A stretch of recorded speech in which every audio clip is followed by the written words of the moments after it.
Hello and a very warm welcome back to the garden. Now, small-scale gardens are often more productive per square foot or per square metre than larger gardens because you've got to be more clever and creative when it comes to planting them up. And in this video, it's a collaboration with Tim and Maddie Harland from the Permaculture magazine about 10 tips for growing food and maximising productivity in small spaces. So here's Tim and Maddie to introduce themselves. Hi, I'm Maddie Harland. And I'm Tim Harland, and we're from Permaculture magazine. And this is our small raised bed, no-dig garden. It's only about 12 by 15 metres, but in here we grow a huge amount of annual veg for us and our guests. If you want to find out more about their YouTube channel and also the Permaculture magazine, which I highly recommend, then there'll be links down below in the description. Now let's get started with the tips. The first tip I would give anyone is if you've only got a small space, grow salad. Salad is expensive to buy, and when you buy it in those plastic bags in the shops, it's often washed with chlorinated water. We're growing lots and lots of variety here, and we only planted this 8 weeks ago. We've got Bunyard's lettuce and another type of lettuce, wild rocket and Mizuna and Mabuna, a mustard green over there, a beautiful oak leaf lettuce, some pak choi, and even some delicious white radishes. It's so easy, it saves you money. It's also something that we can sow successionally, so once we've eaten all the radishes, we'll replenish with a bit of compost and sow another crop, and we'll keep this bed going all summer. I couldn't agree more with what Maddie says about salads, but one of the downsides of salads is if you don't have enough water, they can often bolt, for example lettuce. And one of the best ways to prevent bolting is by watering them frequently.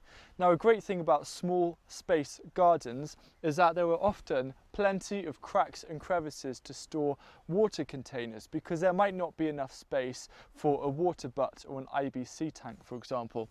Now here, behind these tyres, I'm actually storing around about 12-14 litres of water, and you can see how kind of discreet they were hidden away, and because it's very shady, it's keeping them cool, and whenever I need to water something, I can just go around, give it a nice water like that. We've got ochre, also known as New Zealand yam, and I can put it back. So just find little places like this where you can store water away, and then when you need it, you know exactly where it is, and you can keep these topped up. And that's just a clever thing that you can do in a small space. And here we have our new brassica cage, which we built a few weeks ago. It's made out of entirely materials that we have reused, found around the house, recycled, and our neighbours have contributed bits and pieces from their new build next door as well. The only thing we have actually bought is this netting to protect from butterflies, which we have quite a lot of problems with, not to mention the pigeons. So we have planted Brussels sprouts, a favourite for Christmas, red Russian kale, field and kraut cabbage, and some broccoli greens, and they're interplanted with spring onions, and we will harvest it successionally through the season and probably right the way through into the winter. And we have never actually managed to grow brassicas like this before, so we're very happy. The next tip I'd give you is to focus on herbs, and the same goes if you're trying to become self-sufficient. The reason why is a little herb goes a long way, and I've got marjoram here, lavender, chocolate mint in the front, you've got sage, savoury, rosemary, all within a short arm's distance from me, and the amount of flavour that you can get from this tiny area is great. And also herbs are ideal for growing in pots as well. So if you can dedicate a bit of an area to growing some herbs, then that is going to make a massive difference to your cooking. This is our runner beam structure, We found the plans on the internet and built it a few weeks ago. The idea is you plant the runner beans at the back and they grow up and over, and it makes it really easy. As the beans grow, they hang down and you can pick it. Underneath here we had our overwintered spinach, which we've just cleared. I've left a little bit to set seed, and now we're going to plant some dwarf French beans, chicory, lettuce, and some new sowings of spinach. And the idea is that you get 2 crops or 3 or 4 crops in one space. And also it stops, because there's going to be a little bit of dappled shade when the beans are really mature, it stops things like lettuce bolting in the height of the summer sunshine. One of the most unnecessary things for a small space garden is following a crop rotation plan. For me, I think you're far better off just growing a diverse range of different plants in the same area. For example, in this bed I've got chard, lettuce, brassicas, beans, peas, all sorts of different things growing. And to only rotate or make sure you don't grow the same thing in the same place the following year if it suffers a disease or if it suffers from a soil-borne pest issue, for example carrot root fly. That should be the only trigger to rotate. Otherwise it's going to be too complicated and off-putting. These are our broad beans. They are in one of our triangular shaped raised beds. Now, they are triangular for historical reasons, which won't go into now, but in this case it does lend itself to creating a 3-sided wigwam. Now, this has several different benefits. In this case, for the runner beans, we put horizontal bars all the way around and it holds the runner beans upright. But it also means we can grow other things up the vertical poles. And what we do is we plant squashes. We've got 3 different types of squashes here: butternut, uchikuri and spaghetti squash. And they were planted a few days ago. And as the beans start to harvest and go over, the squashes will have grown somewhat, and we will train them up the poles, so we'll be using the vertical space thereafter. So this is a method of successive planting, and it creates a double crop in the same space with very little extra effort. In the middle you can see we've got a milk bottle that's filled up with water, and this adds as a counterweight which holds the whole frame in place. One thing every gardener knows is just how crucial compost is for growing food.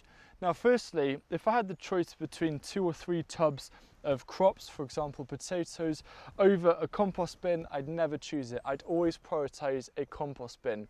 But the problem with the compost bin is that it takes up valuable growing space, which is an issue if you are lacking space. So you can turn that problem into a solution. What Vera does and what we do here is, Vera from Grown to Cook channel, is if you have a compost bin with an open top, you can actually plant things inside of it. For example, squash or courgette, which I'm going to be putting in a couple of the compost bins over in the other part of the garden. The other thing you can do is to actually design your compost bin so you can actually hang planters off the sides, make the most of the lovely sun microclimate, which is why we've got a sunflower over here as well and some other flowers. And also, if there's an opportunity for you to modify the top of the compost bin, make it flat, and then you can actually put pots on top of that. And if you need to add or remove compost, simply remove the pots and then put them back on, so you're not actually losing any growing space. Potatoes take up a lot of space, so we do have a potato bed that's growing very nicely at the moment, but I also like to do 2 things. I like to grow them in tubs, any old container that I can find, and I also like to start them well before the last frosts. So this is a pink fir apple salad potato, and I planted this 3 potatoes in this pot and brought it on in the greenhouse until frosts had passed. So as you can see, it's really healthy. It has flowered. Ordinarily, I'd probably let it die back a bit more before harvesting, but I just want to have a look with you and see what we've got here.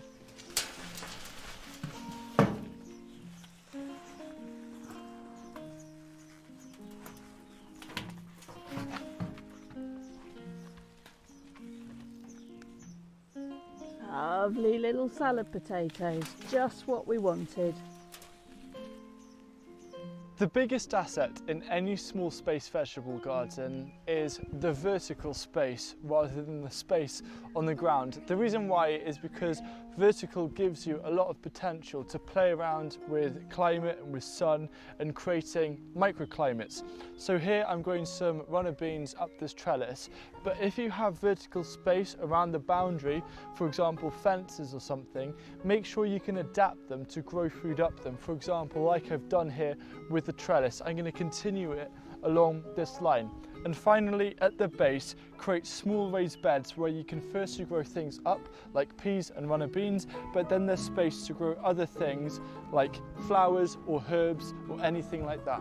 Here's another quick one. We're growing peas up pig wire cages. It means that you can have a small pea plantation, and inside we've hidden some broccoli. We hope the cabbage whites won't find it, or the pigeons. It's so far so good. So there you have 10 ways to really help you get the most out of your small space garden in terms of growing food. And I just want to say a massive thank you to Tim and Maddie Harland, who are the editors and founders of the Permaculture magazine, for being involved. Now, the Permaculture magazine is an excellent resource for any of us wanting to grow food. And if you get their subscription, either paper and free digital, or by just getting the digital subscription, then you have access to over 28 years of back issues. And if you want to search a particular subject, for example forest gardening, you can do that, and all of the articles involving forest gardening will come up. So it's a great resource, and if you want to find out more, there'll be a link down below in the video description. So thank you very much for watching, and I look forward to seeing you again soon. Goodbye.